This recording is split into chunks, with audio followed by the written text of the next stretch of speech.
Hey guys, update tayo. Paula Filino and Kem Chu.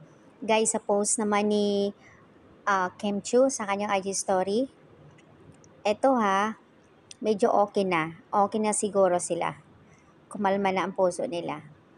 Sa caption naman ni Kimi, Star Cinema family is in the house. Good morning, love. So ayan, bumisita ang mga taga Star Cinema sa set. Continue ang kanilang tipping guys. Makikita sa ibang mga photos na ina-upload ng ibang mga netizens kung saan ay kuhang-kuha ang mga sasakyan ng Kim Pao at kung paano sila nakatayo. Ibang mga photos naman ay talagang nasa set sila. Tuloy ang kanilang tipping guys. So yung mga taga Star Cinema nasa set ayon sa komento ng ibang netizens. So ito, ganito sila mag-sorry sa mga leads. Ayan. Guys, siguro move on na for me. Okay na siguro ang lahat. Kumbaga, kasi yung mains natin, okay na sila. Wala namang magagawa pa eh. Yun na yun. Naka-move na sa March 26. Kumbaga, wala na rin tayong magagawa. Accept na lang natin lahat yon kung may pagbabago. Aabangan na lang natin sa March 26. Sana po, hindi lang magkakaroon ng aberya. Sana tuloy-tuloy na. Baka nga may purpose kung bakit na-move. Dahil kailangan talaga siguro nila na as in kikita or magkakaroon ng magandang resulta at magkaka-blockbuster. So yun siguro talaga yung purpose nila kasi nga sabi nga ng karamihan first movie kaya ng Kim Pao kaya dapat maganda yung kinalabasan. At dahil din sa tulong ng isang veterans na director na may binago yung script para daw maganda kasi nga kumbaga subok na sa dalawang movie ng iba.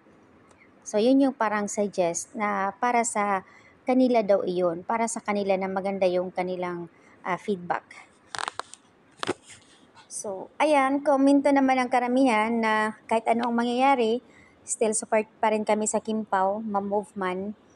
And kung ano man yung mga previous na mga issue, dahil burado na, kumbaga naka-move on na yung dalawa.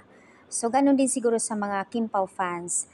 Kumbaga, move on na rin kung ano man yung mga hinanakit, mga sama ng loob. Kumbaga. Kaya guys, dito na tayo mag-focus uli dahil tuloy-tuloy ang kanilang tipping.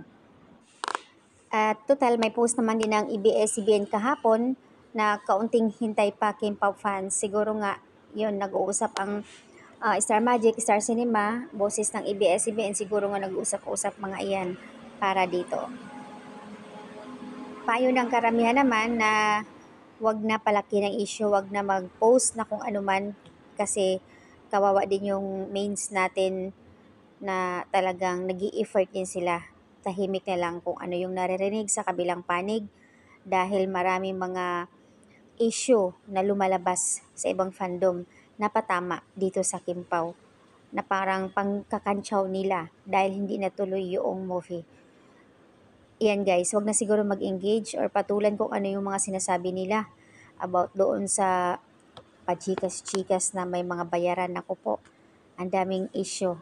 Kaya siguro focus na lang dito sa Kim Pao dahil tuloy-tuloy ang kanilang tipping. So, ayan lang guys ang update dito.